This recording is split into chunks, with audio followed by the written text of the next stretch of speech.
The unconscious body-mind is comprised of hundreds of trillions of neural networks created throughout experiences, which are organized in relation with attachment well-being through neural content, abstract information, and neural connectivity, how those abstract pieces communicate with each other to create specific types of messages and information. And the consciousness is the true essence of self. Consciousness flows through the unconscious body-mind and then is able to have a uniquely individualized personal experience.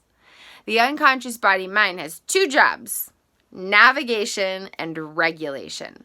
And you can think of it like the unconscious mind provides navigation and the unconscious body provides regulation.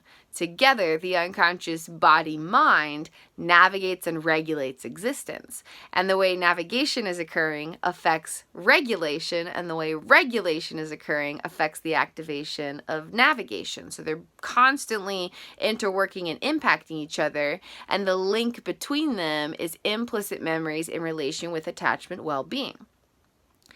So what does navigation mean? Regulation is all about brain-body activity, the way the heart beats and heart rate variability, brain hemispheric connectivity, prefrontal cortex engagement, cranial nerve functionality, respiratory and digestive flows. There's a whole bunch of different stuff, brain waves, all kinds of stuff.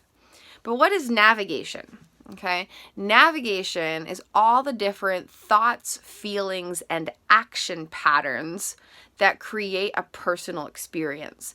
And this includes everything from perceptions or assumptions to different styles of sensations and feelings. Even gut responses are an example of how navigation and regulation are connecting and affecting experience, as implicit memories in relation with attachment well-being are affecting how the brain and the body are operating and then creating a unique style of personal experience. And so one of the infinite examples of navigation is really, really cool,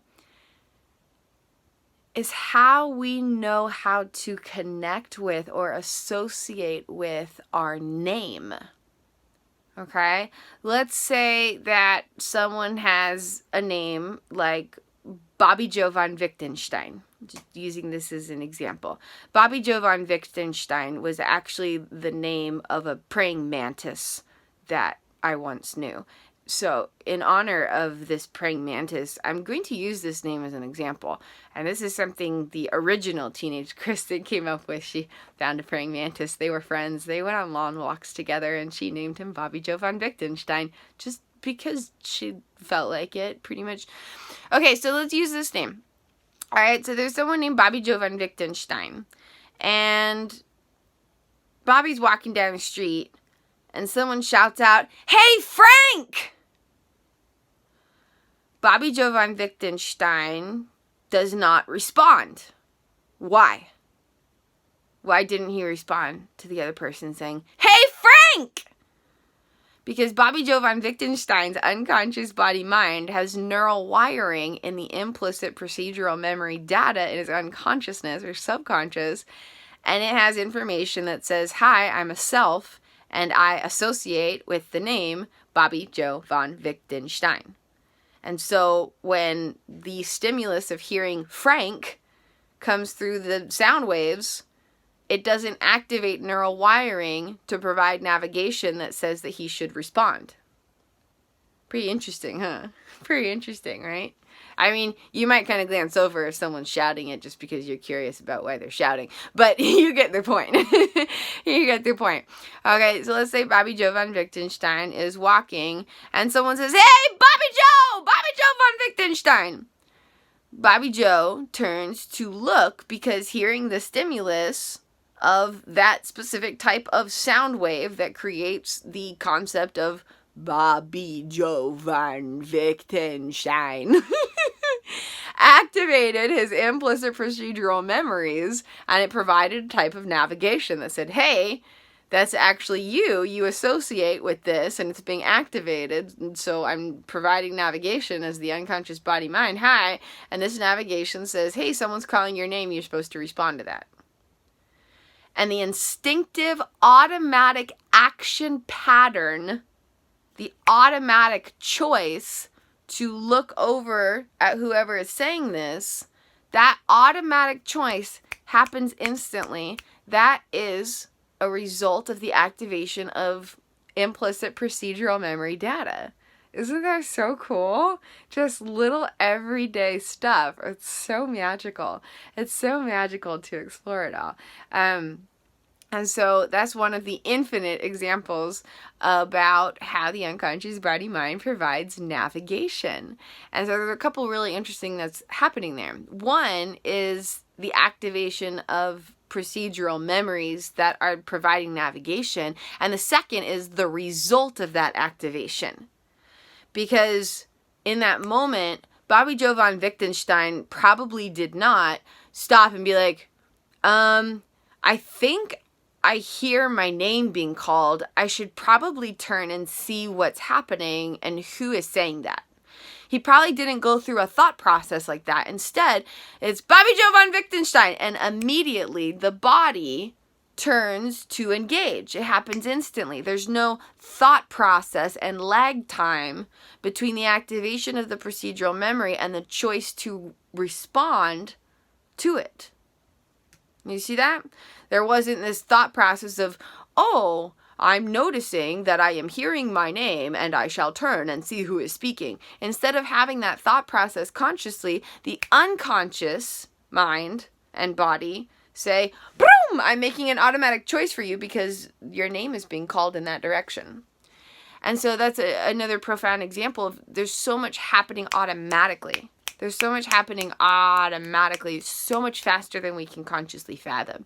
And so when there's little choices and little instinctive responses from the body, it helps to keep in mind all of the stuff happening beyond awareness. Through my implicit revelations case study, I discovered that approximately 99.08% of inner realities exist and operate beyond conscious knowledge. That's a lot. That's a really big percent.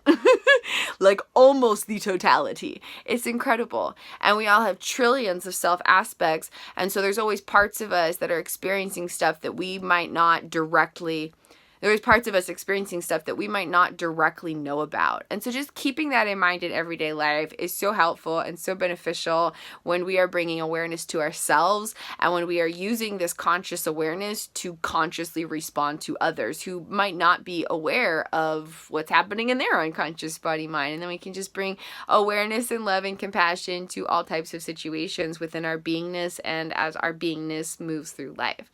So I invite you to explore everyday navigation in your unconscious body mind simply by bringing awareness to thoughts, feelings, and action patterns. And the instinctive choice to respond, or the instinctive response, not necessarily a conscious choice, but the instinctive response to respond when someone calls your name, that would be described as an action pattern. It's an instinctive body movement based on unconscious data. And another really fascinating aspect about this is when someone lives with a unique order or unique order of wiring within the neurobiological social engagement system of the unconscious body mind, such as adaptable consciousness condition, where there's actually different people inside of one body, different states of consciousness might go by different names because consciousness is experiencing independent regions of all of these hundreds of trillions of neural networks, and each of the different regions might actually carry different information about how the self associates with a name. And it's beautiful to validate that because it's like it has a neuroscientific explanation of how consciousness is experiencing life. And so when someone's living with a unique order, it's super valid if different parts or states or persons or self aspects, however you want to describe it, might actually go by different names. And this affects so much because it's not just like, you know, we name these different parts of ourselves. It's like the body actually responds differently to different names when you write it, when you hear it, when you speak it, when you say it, because of different activation of unconscious memory data. So it's just really fascinating to explore all of it in such miraculous ways. So I invite you to bring awareness to your own navigation and how it's affecting instinctive feelings and sensations and movements and thoughts, and just bring loving compassion to those parts of yourself. I hope you have a beautiful and blessed day. Thanks for checking out my magics, and I'm sending you lots of love.